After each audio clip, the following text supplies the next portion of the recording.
İmam Zeynalabdin ağanın səzdələrinin çoxluğuna görə, çox səzdə etdiyinə görə Zeynul-Abidin, ibadət edənlərin zinətlisi və yaxud da Zeynul-Sacidin, səzdə edənlərin ən gözəli, ən yaxşısı.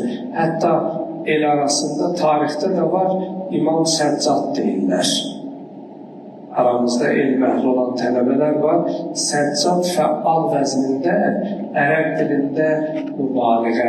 Yəni ki, bir işdən çox eləyəndə, məsələn, əttar çox ətirdən istifadə edən, ya ətir satana deyənlər, məsələn, Meysəm-i Təmmar, xurma satan idi, çox xurma.